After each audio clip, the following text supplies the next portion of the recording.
Welcome back, students. Now this short note is on the superficial palmar arch. Okay, this is an arterial arch formed by the branches or the direct continuation of the ulnar artery and the superficial branch of the radial artery. Okay, so this is an important arch which is present in the palm. We will learn this superficial palmar arch under following heads. Please note down: introduction, a very short introduction, then how it is formed, how the arch is formed, then in very short the relation of the arch, and then finally the branches, okay, the branches of the superficial palmar arch. So let us come first to the introduction.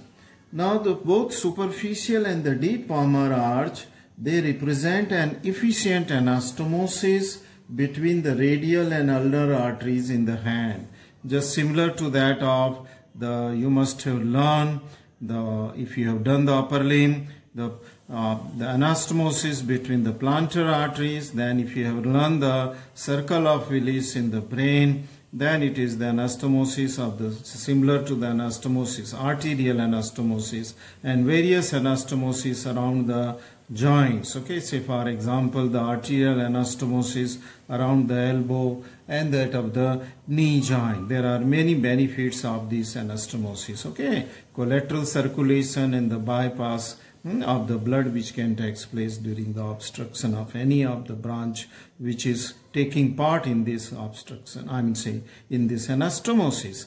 Okay, so with this brief introduction, let us come to the formation of this. Okay, I have just drawn a very simple rough diagram of the hand and will show you how these arteries, they are ultimately forming the arch.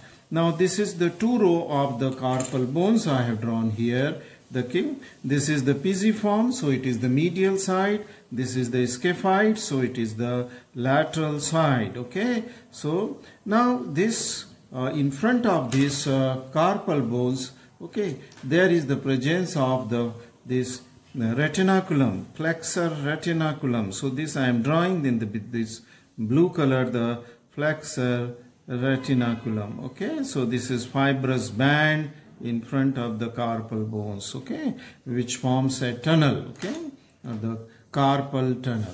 Now this formation of this, like we are on the formation, and the formation of this takes place because of the anastomosis between the two arteries, a direct continuation of the ulnar artery. So just I am drawing, which lies on to the medial side of the superficially to that of the flexor retinaculum. Okay, so this is the ulnar artery, and this gives on the retinaculum itself a branch which is called as the deep branch of the ulnar artery, which will go deeper and will take part in formation of the deep palmar arch. Okay, so this is the direct continuation of the artery, that is the ulnar artery. So I will just draw here the ulnar artery. Okay, so ulnar artery. Okay, let me write here also the ulnar artery, right? And this is the deep branch, okay, which will go deeper. Now from other side, it will be the superficial palmar branch of the radial artery. See, this is the radial artery where we feel the pulsation of the radial artery here. Then here, just above this flexor retinaculum, by the side of the wrist joint, okay, it divides into deeper branch or gives a superficial branch here, and this is called as the superficial palmar branch of the radial artery. This is called a superficial palmar branch of the radial artery.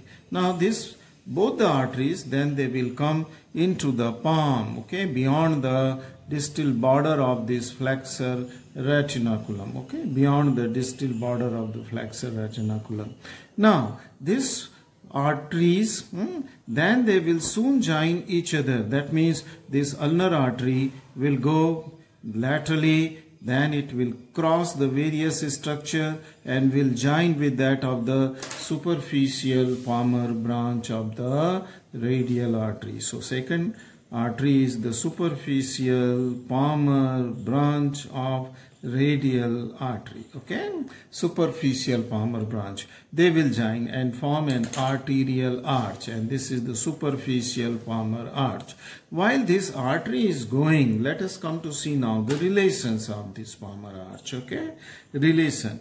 Now this artery, the ulnar artery, okay, which will form this palmar arch, that is continuation, it lies here to begin with deep to a small muscle called as palmaris brevis, if you have read. Okay, a very small branch, palmaris brevis muscle, it will lie deep to it. Then this whole of this arch will lie deep to the palmar aponeurosis, which is a triangular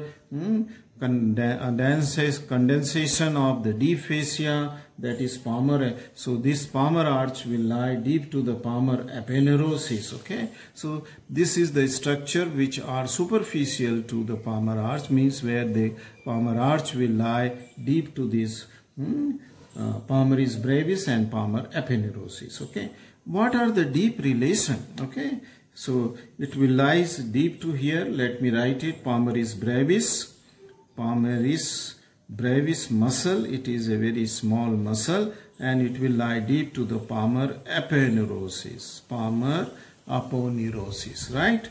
Then this artery is lying, that means these structure are deep to the superficial palmar arch itself. Okay, and which are these structure? All the tendons of flexor tendons, flexor digitorum superficialis, flexor digitorum profundus. Okay, so both the sets of the flexor tendons, they will lie, and then the lumbricals, which are taking origin from the tendon, lumbrical muscles, they will, and the digital branches of the median nerve, digital branches of the median nerve, they will be the deeper structure. That means this palmar arch will lie on these tendons in the lumbricals and to the digital branches of the median nerves. These are the deeper structure, okay, deep to the arch. Let us come to the branches of the superficial palmar arch. Now this will give the 4 digital branches. See, I am drawing these 4 digital, which takes origin from the convexity of this arch. And this 4 digital branch, the medial most, okay, first digital branch, you can call it, goes to the right side, I mean to say to the ulnar side of the little finger. The second digital branch, as it will approach the web or the root of the fingers, it will divide into the 2 digital branches. Okay, one for the ring, I mean say little finger, another for that of the ring finger. Then the third digital branch similarly will divide for the adjacent ring finger and middle finger, and fourth digital branch will also divide. Okay, digital branches will go to that of the half of the index finger and to that of the middle finger. Okay, middle. So these are the digital 4 important digital branches, and they are thus responsible for blood supply to the little finger, to the ring finger, to the middle finger, and to the medial half of that of the index finger. Okay, medial half of the finger. Now then, this is reinforced or joined by the branches which are coming from the deeper palmar arch. Okay, deeper palmar, about which I may tell you just now. Okay, and these are called as the palmar metacarpal arteries. Okay, which palmar meta, and they will join to this digital branch of the superficial palmar arch. Okay, now applied importance of this is, okay, the palm branches I have told you, the palm digital branches, 4 digital branches were there. Okay, so this completes the branches also, 4 digital branches.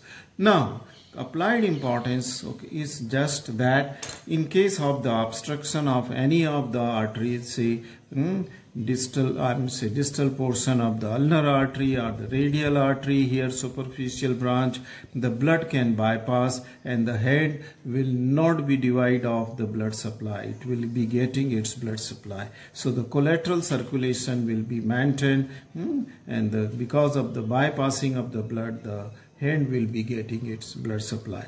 Okay, this completes the short note on the superficial palmar arch, and since the diagram is here, I will use this diagram to explain you the deep palmar arch. As there are two palmar arch, I have told you in introduction, the deep palmar arch is also between the radial artery as well as between the superficial branch of the ulnar, the deep branch. This deep branch of the ulnar artery will go between the two thinner, hypothinner muscle, flexor distal minimi and the abductor distal minimi. Between these two muscle turns medially, and then this will be joined by the deep branch. Okay, now this is the continuation or the deep branch of the radial artery here at the wrist. It will wind round, will lie into the anatomical snub box between the tendons going to the thumb, extensor hallucis longus, extensor,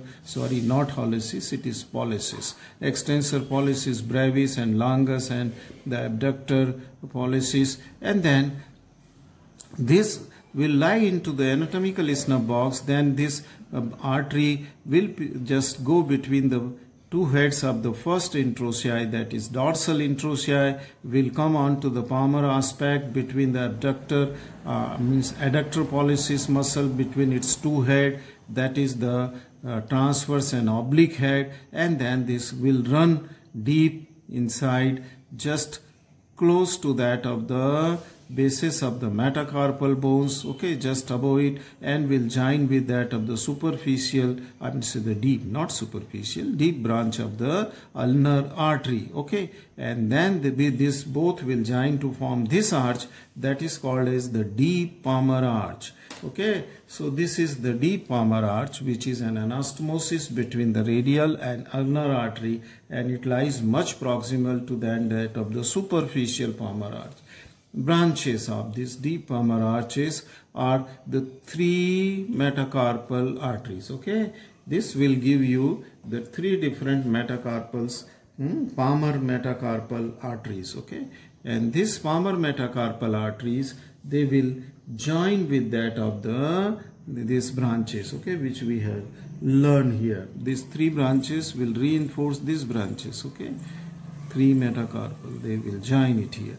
Now the situation of this palmar arch is deep palmar arch is deep to the tendons. We have learned that the tendons where the superficial palmar arch was lying on the tendons, flexor digitorum superficial, profundus, and then the cutaneous branches, distal branches, lumbricals. But this deep palmar arch is very deep, and it lies deep to all these 8 tendons. Okay, deep to the 8 tendons, and these are the branches, 3 palmar metacarpal arteries, which will join with that of the distal branches of the superficial palmar arch. Okay, now before it gives, form the deep palmar arch, this artery, that is, now this artery is the radial artery, and as we have seen that the radial artery, as it comes on the palmar aspect after just passing through the two heads of the adductor pollicis, this will give the 2 branches. This is called as princeps pollicis, and this is called as the radial indicis. Thus the deep palmar arch and the superficial palmar arch, they will give branches which will supply to the various digits. Okay, it will supply right from the little finger to the thumb. Okay, out of which the contribution of the radial artery is for that of the thumb, and the middle lateral hop of that of the index finger. The rest of the 3 finger, that is the little finger, ring finger, middle finger, and the medial half of the index finger, is supplied by the superficial palmar arch. Now another kind of the branch may arise from the deep palmar. Means it arises from the deep, and these are the 3 perforating branches. Okay, and these perforating branches from the deep palmar arch, they are 3 in number. They will perforate the 3 this introsseous spaces. They will perforate and will go on the dorsal aspect to anastomose with the dorsal metacarpal arteries. Okay. So the two sets of the branches are taking origin. One is that from the deep palmar arch, one which is anastomosing with this digital artery from superficial palmar arch, and third is perforating, and second set is of three perforating branches which will anastomose on dorsal aspect with the dorsal metacarpal arteries.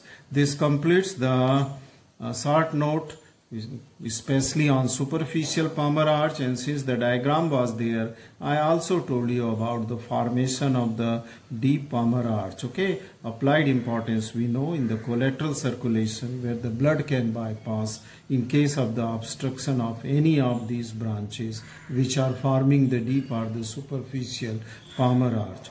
Thank you very much for watching this video.